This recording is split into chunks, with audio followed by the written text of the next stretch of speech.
Hello. Obviously, these are some of nature's most simplex forms. This, of course, is a pine cone. This is actually off of a tree from my house in Florida.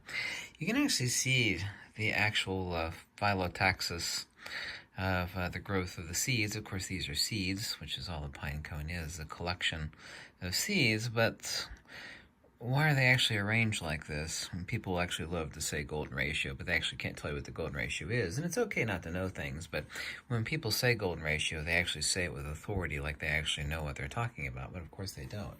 You ask somebody, well, what's the importance of the golden ratio? Well, this mimics the simplicity and the curvatures in nature. It's like, well, that doesn't actually tell you what the golden ratio is. The golden ratio actually is, of course, the Fibonacci sequence, but what it specifically is so far as its metaphysical import, it is the perfect proportionality of 1 to itself. Phi, and this is a mathematical fact, by the way, phi is to 1 as 1 is to phi. In other words, the expression of the golden ratio is the pressure extrapolation of 1 in replication. In other words, this is nature's way of saying this actual phyllotaxis, this arrangement, which of course looks like the face of a sunflower. And it's the exact same arrangement. By the way, you need to look up, do a Google search, and type in the golden angle. The golden angle specifically is 137.5077 degrees. Okay, let me repeat that. Type in a Google search on the golden angle. It's 137.5077. A lot of people actually just say 137 or 137.5. Doesn't make any difference, but the actual angle proportionality here, the lowest pressure mediation of the expression of the creation of this pine cone, which actually has little burrs on it that keep sticking to this towel, is 137.5077. That's nature's pressure mediation in simplicity of manifestation in replication. Obviously, the phyllotaxis of the growth of where this pine cone, which of course is a collection of seeds, was created. One thing I always wondered about, and by the way, I'll show you the discovery, and it is my discovery. It is quite an important one. I actually made it years ago, and even talked about this in a video years ago, is actually the sunflower. The sunflower. Excuse me, the sand dollar. I had sunflowers on the brain there. It was the actual proportionality of the ratios. I didn't think about it too hard for a long time, but I was like, I always wondered about the proportionality of the ratios on the sand dollar.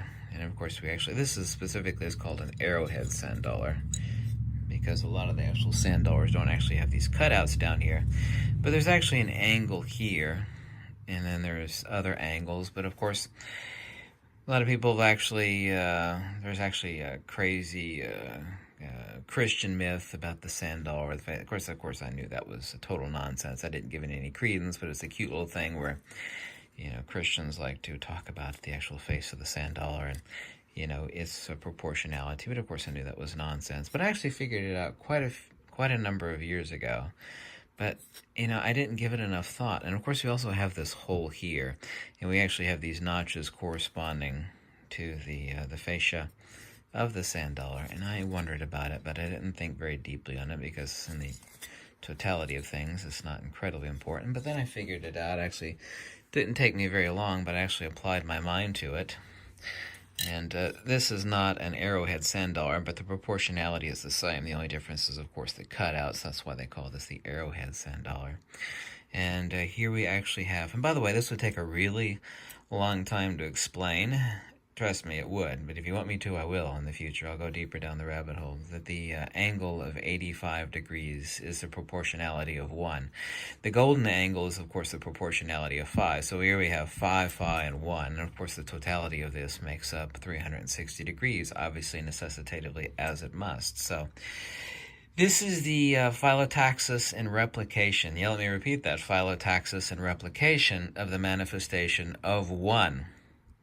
Because phi is to 1 as 1 is to phi. People love saying golden ratio. People love saying Fibonacci sequence. They usually like to say golden ratio, but they have no idea what the golden ratio is. They don't know what its actual true denotation, both in metaphysics, but superficially so in physics, actually is an implication thereof.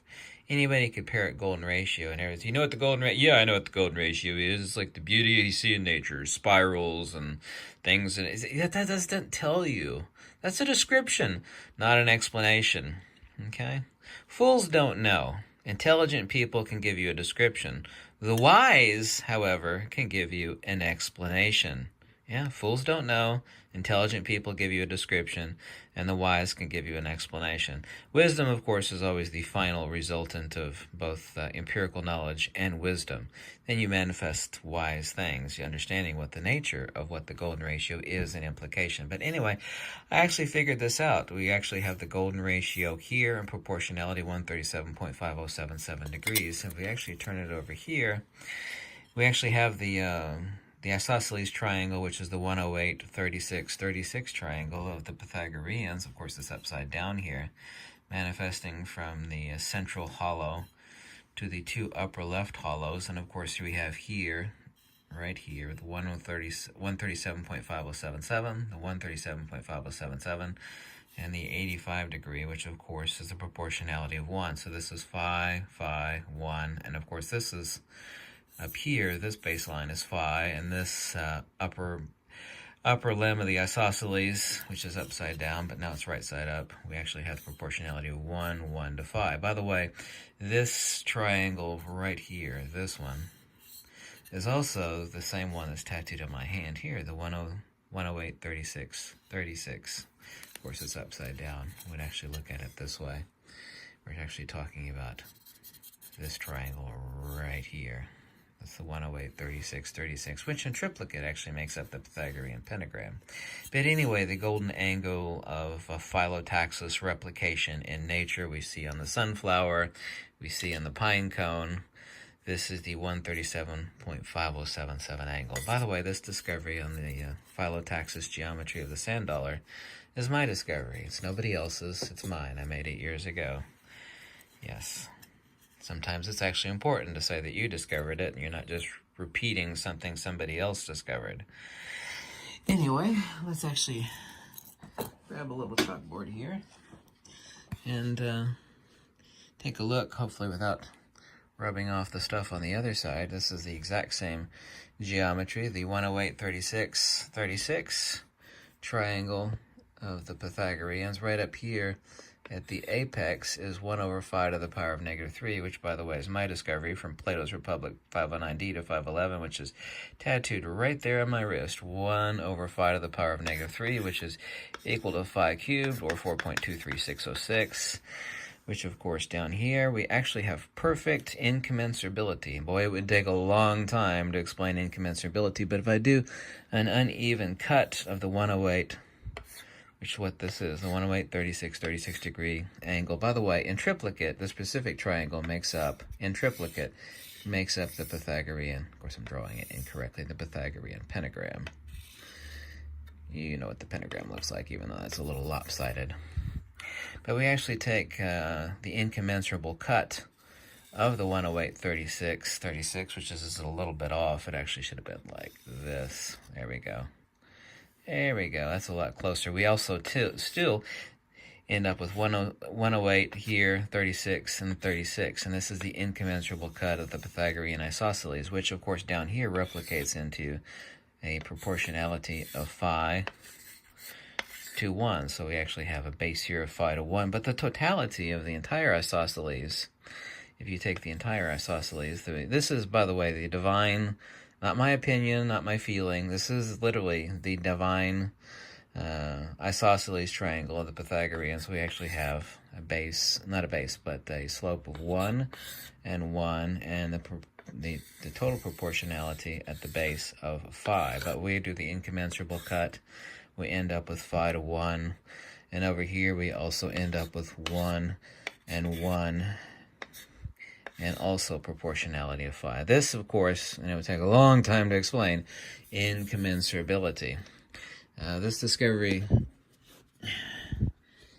is mine, but also, too, if we go Plato's Republic 509d to 511, if you want to read it, you actually take a line, you actually cut it unevenly, which we actually have a cut here, and then you take each one of these segments, the now 2 segments, and you also do an uneven cut.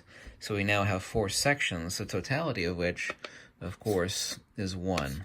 This entire line, before it's divided, is 1. But now we actually have to do an uneven cut, and then which was started here, and then another uneven cut. Doesn't matter how you do this, you end up with the same perfect proportionality of phi, 1, 1, and 1 over phi. And the totality of these, of course, for phi is 1.618, 1, of course, 1, 1, and 0.6 is 0.618. This is 1 over phi, the totality of which is, of course, phi cubed, or also to 1 over phi to the power of negative 3 equals 4.23606. But you also, I don't know if I have a room to do this, if you also draw out the proportionality of the perfect phyllotaxis, you end up with, this is done really sloppily, it's hard to do this freehand, you end up with the phyllotaxis of, actually I should have started over here, so it goes like this and this. There we go. I don't have enough room on this board. You end up with a phyllotaxis of course, these perfect golden spiral, which I actually have that over in a drawer here, which is not easily accessible, but let me see if I can grab it with one hand and show you with the other. And of course, I said I don't have a room on this chalkboard, but what you end up with is the extrapolation of this. Of course, this of course is a real nautilus shell that's been sliced into thirds. It's fragile. You got to be careful so you don't cut it. Break it, excuse me. I'm sorry that I didn't have enough room on the chalkboard, but you end up with this perfect phyllotaxis right here. Phyllotaxis and the golden ratio, and the explanation with the golden ratio is the phyllotaxis and extrapolation of growth. Additive growth at the lowest pressure mediation that Mother Nature would choose. In other words, how can you assemble the most in the least amount of space, with the least amount of energy, but with the highest degree of efficiency? And that is the phyllotaxis of the golden section, the golden proportionality.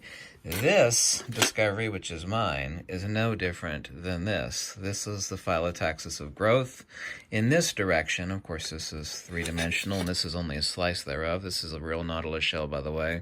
Quite fragile. These are easy to break. You can actually see here the little valves by which the nautilus would breathe, would suck in water or put in air to rise or sink in the ocean. But this same phyllotaxis of growth of the golden proportionality is the exact same flat phyllotaxis. Of course, the sand dollar is not totally flat, but essentially flat.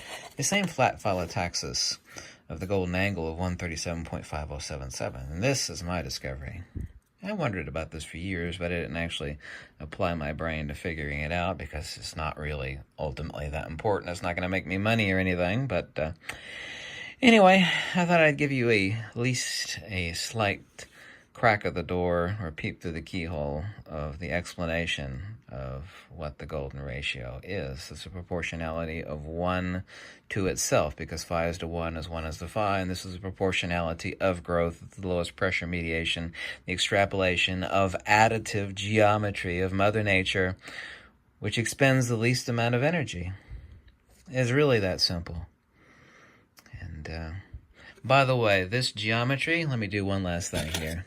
The only reason anything has life in this universe is due to a unique molecule, and that unique molecule has a specific geometry. Remember our 108, right about there, or 108, it's not totally accurate, a 108, 36 degree geometry, which is really kind of freehand. We actually have here, yeah, that's really off. That's not a very good circle, huh? There we go. What we have here is O, H, and H. Here we have the stuff that gives life to everything. We have water, the hydrous oxide molecule. This is the same perfect proportionality geometry. This is literally the Pythagorean triangle that makes up in triplicate, makes up the Pythagorean pentagram. But each one of these triangles of the Pythagorean pentagram is this specific geometry that gives everything life.